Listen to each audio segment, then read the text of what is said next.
Hello anime fan, स्वागत है तुम लोगों का एनीमे एक्सप्लेन की इस वीडियो में। और इस वीडियो में मैं तुम्हें एक्सप्लेन करूंगा माय हीरो एकेडमी के सीजन 5 का 4th एपिसोड।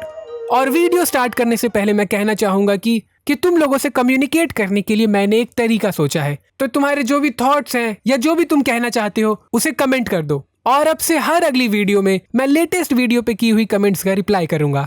सब्सक्राइब कीजिए एनीमे एक्सप्लेन को और बेल आइकन दबाइए, जिससे आप हमारी वीडियो कभी मिस नहीं कर पाएंगे।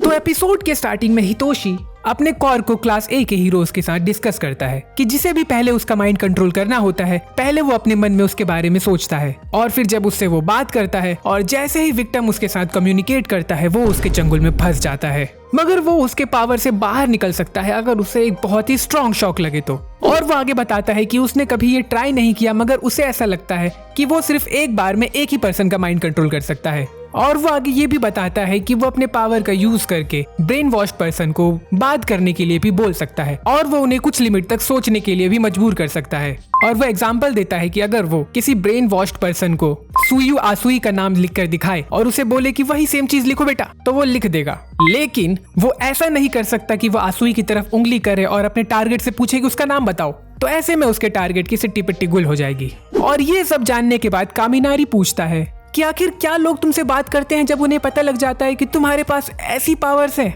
जिस पर हितोशी बोलता है कि इसीलिए मैं ये डिवाइस पहनता हूँ, क्योंकि जब भी इसकी आवाज किसी माइक्रोफोन से आती है तो इसका इफेक्ट खत्म हो जाता है, और ऐसे स्टेट में ये किसी पर भी अपना कॉर्क यूज नहीं कर पाता। तो इसका मतलब ये है कि लोगों को हिप्नोटाइज करने के लिए इसकी रियल वॉइस की जरूरत पड़ती है। और तभी सीन शिफ्ट होता है प्रेजेंट टाइम पर, जहाँ पर ये हिप्नोटाइज कर चुका होता है। भाई, अगर इसकी रियल आवाज चाहिए होती है तो इसने इतने बड़े दानव को कंट्रोल कैसे कर लिया?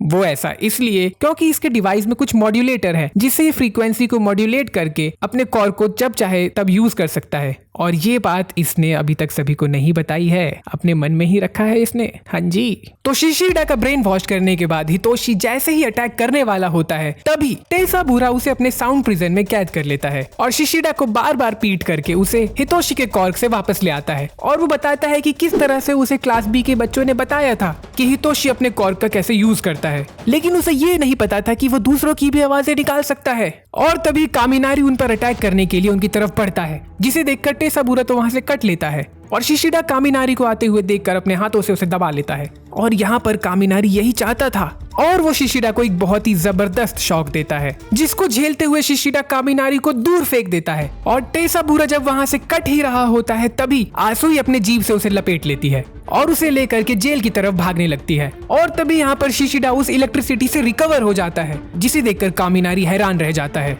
और शिशिडा बस रिकवर नहीं होता, बल्कि कामिनारी की तरफ तेजी से अटैक करने के लिए बढ़ता है। तभी किरिशिमा उस पाइप के ढेर में से किसी हीरो की तरह निकलता है, और वो देखता है कि कोडा साउंड प्रिजन में कैद है, और वो 2 मुक्के मारकर कोडा को वहां से छुड़ा देता है। और शिशिडा को उन लोगों की तरफ अटैक करते हुए देखकर किरिशिमा और कोडा उसके सामने खड़े हो जाते हैं अटैक करने के लिए। लेकिन तभी शिशिडा अपने ह्यूमन फॉर्म में आकर के श्रिंक हो जाता है और उन दोनों के बीच में से निकल जाता है। इसके ह्यूमन फॉर्म और बीस्ट फॉर्म के बीच में तो कोई अंतर ही समझ नहीं आता। इससे अच्छा तो वो जानी दुश्मन वाला कैरेक्टर था, कम से कम उसका समझ तो आता था।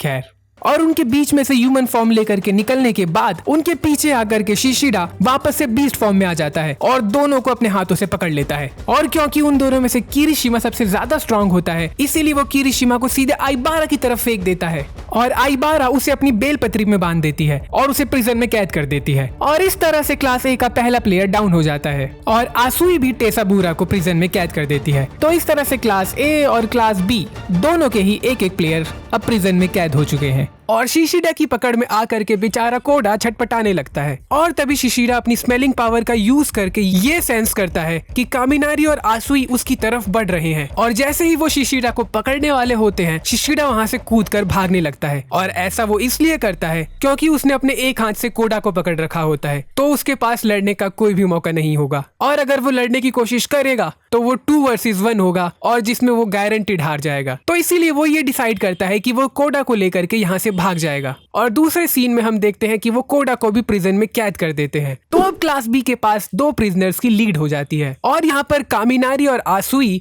वहाँ पर रखे हुए लोहे की पाइप की मदद से हितोशी को एयर प्रिजन से रिलीज कर देते हैं। और कमेंट्री करते हुए वेल्ड किंग बोलते हैं क्लास बी तो बहुत अच्छा लड़ रही है, वो बहुत ही जल्द क्लास ए को पीछे छोड़ देगी और ऐसा होगा भी क्योंकि इनका टीचर मैं हूँ और ये मेरे सुप्रीम स्टूडेंट्स हैं। और ऐसे ही वो बहुत सारी बातें करते हैं। और वेल्ड किंग को ऐसा करता हुआ देखकर क्लास बी का मोनोमा अपने गुरुजी का समर्थन करने लगता है और क्लास ए के बच्चे बोलते हैं अरे मास्टर जी कर क्या रहे हो। और यहाँ पर बहुत ही ज्यादा सीरियस होकर के मिस्टर आइजावा अपने मन में बोलते हैं कि हितोशी का इनएक्सपीरियंस क्लास ए के काम में अब एक रुकावट बन रहा है। और मिडोरिया अपने मन में बोलता है कि आखिर किस तरह से हितोशी ने पहले ही अपने एनिमी को देख लिया था मगर वो बहुत जल्दी रिएक्ट नहीं कर पाया जिस कारण से वो पकड़ा गया। और यहाँ पर अपने 2 टीममेट्स के पकड़े जाने के बाद बचे हुए ग्रुप ए के तीनों मेंबर्स आपस में बात करने लगते हैं और आसुई ये बोलती है कि आखिर किस तरह से वो एक बेकार लीडर है क्योंकि जो उसकी स्ट्रेटेजीज थी वो काम नहीं आई और किस तरह से वो बहुत ही ज्यादा इन्वॉल्व हो गए हितोशी के कॉर्क को समझने में जिस चक्कर में वो कोई प्लान ही नहीं बना पाए और अचानक से क्लास बी वालों ने अटैक करके उन्हें धनाशाही कर दिया। और हितोशी भी माफी मांगता है क्योंकि उसे ऐसा लगता है कि वो ज्यादा काम का नहीं हो पाया। जिस पर कामिनारी बोलता है कि देखो भाई तुम्हें ऐसा सोचने की कोई जरूरत नहीं है क्योंकि मुझे एक्सपीरियंस होते हुए भी मैं 2 बार पकड़ा गया। तो ऐसा करते हुए वो तीनों एक दूसरे को सहानुभूति देते हैं और आसुई के पास एक नया आइडिया आता है और वो अपने स्किन से कुछ लिक्विड रिलीज करती है।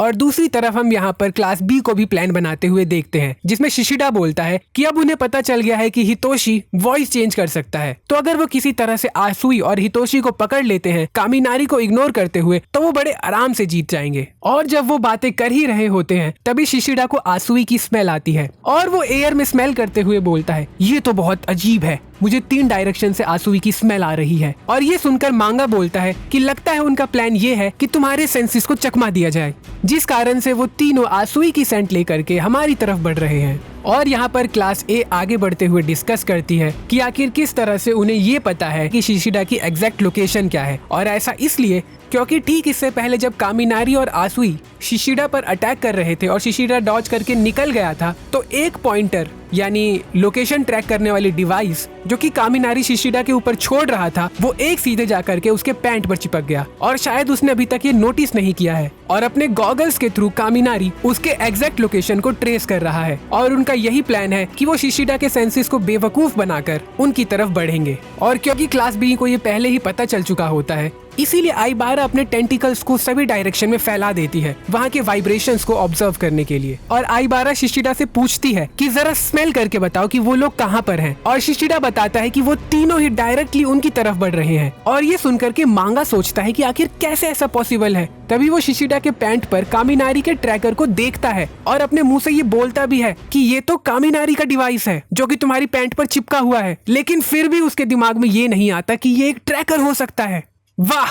और आइबारा अपने वेन्स को फैलाकर कामिनारी को पकड़ लेती है और कामिनारी उन तीनों पर एक्सट्रीम इलेक्ट्रिसिटी भेजने ही वाला होता है। तभी आइबारा समझ जाती है कि कामिनारी खुद को सेक्रीफाइस कर रहा है और वो जल्दी से उसके चारों तरफ अपने वेन्स को लपेट देती है और उसे एक बॉल में कैद कर देती है। और डबल प्रोटेक्शन के लिए वो अपनी तरफ एक शील्ड बना लेती है। और कामिनारी हंसते हुए क्लास बी से बोलता है कि वो अपनी पावर को अपने पॉइंटर पे एकदम कॉन्सेंट्रेट कर सकता है 20 मीटर के रेडियस में, तो इसीलिए अपने वो पावर को अपने पॉइंटर की तरफ कॉन्सेंट्रेट करके रिलीज करता है। और जैसे ही वो बिजली का झटका शिशिडा को लगने ही वाला होता है इतने में रिन जल्दी से उस ट्रैकर को उसके पास से हटा देता है। और क्योंकि वो बिजली का झटका ट्रैकर को ट्रेस कर रहा था इसीलिए वो ट्रैकर को जाकर के टकराता है जो कि उस टाइम हवा में होती है। और इससे कामिनारी का प्लान बहुत बुरी तरह से फेल हो जाता है और ये देख करके वो घबरा जाता है और आइबारा जल्दी से उसे अपने वाइन्स में और ज्यादा मजबूती से जकड़ देती है। और यहाँ पर जैसे ही हमें लगता है कि क्लास ए तो हार ही गई तभी अचानक से रिन की आवाज आती है जिसमें वो आइबारा को बोलता है कि जल्दी करो और अपने वाइन्स को और ज्यादा फैलाओ।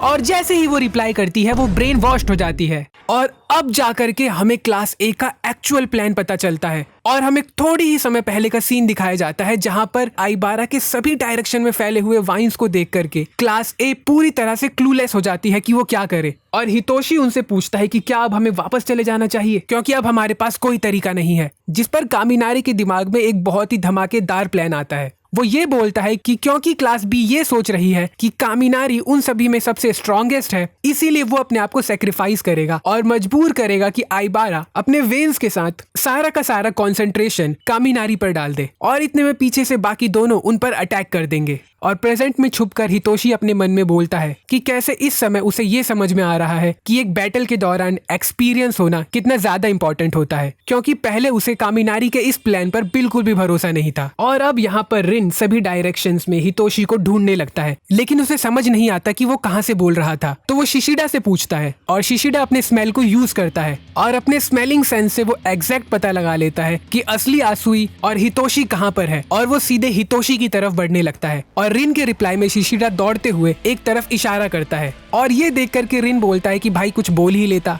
और जैसे ही वो आइबारा को शॉक दे करके उठाने के लिए अपनी पावर का यूज करता है, तभी आसुई बहुत जल्दी से आइबारा को अपने टंग में बांध करके उसे रिन की रेंज से दूर ले जाती है। और ये देख करके वो आसुई के ऊपर अटैक करता है, जिसे आसुई बहुत आसानी से डॉज कर लेती है। और ये देख करके वो शिशिडा से बोलता भी है कि भाई यहाँ पर आसुई आ चुकी है, लेकिन शिशिडा हितोशी को पकड़ने के लिए इतना ज्यादा फोकस्ड होता है कि वो उसकी बात नहीं सुनता और हितोशी की तरफ तेजी से बढ़ने लगता है। और ये देखकर रिन बोलता है कि भाई ये तो बिल्कुल भी ठीक नहीं हो रहा है। और तभी इस चीज का फायदा उठाकर आसुई उसके ऊपर एक जबरदस्त किक मारती है और यहाँ पर शिशिडा हितोशी को पकड़ने के लिए तेजी से आगे बढ़ रहा होता है। और दौड़ते हुए वो एक्सप्लेन करता है कि सैंड की स्मेल की मूवमेंट को ऑब्जर्व करके उसे ये पता चल गया कि जो यहाँ पर छुपा हुआ है वो एक्चुअल आसुई नहीं बल्कि हितोशी है। और एंड में शिशिडा हितोशी के पास पहुंच जाता है और हितोशी अपना वॉइस चेंज करके उससे बात करने की कोशिश करता है कि वो रिप्लाई दे, लेकिन क्योंकि शिशिडा पहले से ही एक बार फंस चुका था, इसीलिए वो पूरी तरह से तैयार था और वो उसकी बातों का बिल्कुल भी रिप्लाई नहीं करता और वो उस पर अटैक करने के लिए बढ़ता है। तभी हितोशी शिशिडा के ऊपर के पाइप को अपनी बाइंडिंग क्लॉथ से तेजी से खींचता है, जो कि सीधे जा करके शिशिडा के सर पर लगता है। और ये देख करके हमें ऐसा लगता है कि यहाँ पर तो शिशिडा चित हो जाएगा, लेकिन वो अपने आप को संभाल लेता है और बोलता है ये बहुत अच्छा मूव था, लेकिन मुझे इससे कोई फर्क नहीं पड़ने वाला। और तभी उसे रिन की आवाज आती है, झुक जाओ। और उस पर अटैक करने के लिए बढ़ते हुए शिशिडा अपने मन में बोलता है मैंने बोला ना मैं अब नहीं फंसने वाला हूँ। और ये बोल करके वो हितोशी के ऊपर अटैक करने के लिए बढ़ता है और हम यहाँ पर हितोशी का चेहरा देखते हैं, जो कि बहुत बुरी तरह से घबरा चुका होता है, क्योंकि अब उसे एक जबरदस्त पड़ने वाली है। और उसे दोबारा से रिन की आवाज आती है, तेरे पीछे, अबे झुक जा भाई। और शिशिडा अटैक करते हुए फिर से बोलता है मैं इस बार नहीं फंसने वाला। और तभी उसे रियलाइज होता है कि एक मिनट, आवाज तो पीछे की तरफ से आ रही है, और लेकिन तब तक बहुत लेट हो चुका होता है। और हम यहाँ देखते हैं कि आसुई ने रिन को अपनी जीभ से पकड़ रखा होता है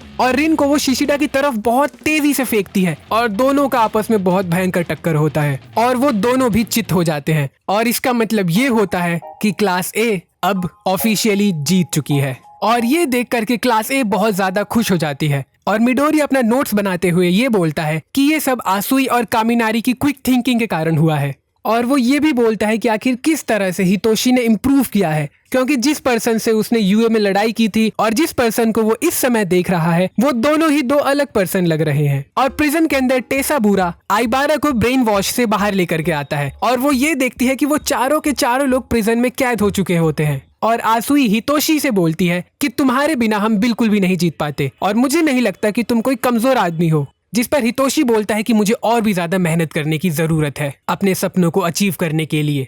और बेचारे यहाँ पर वेल्ड किंग अपने दांतों को पीसते हुए मजबूरी में बोलते हैं अपने फेलियर के बावजूद भी क्लास ए जीत गई। और यही खत्म होता है ये एपिसोड। तो आई होप तुम्हें ये वीडियो अच्छा लगा होगा। तुम्हें वीडियो अच्छा लगा तो तुम इस वीडियो को लाइक कर सकते हो, इस चैनल को सब्सक्राइब कर सकते हो और इसे शेयर कर सकते हो।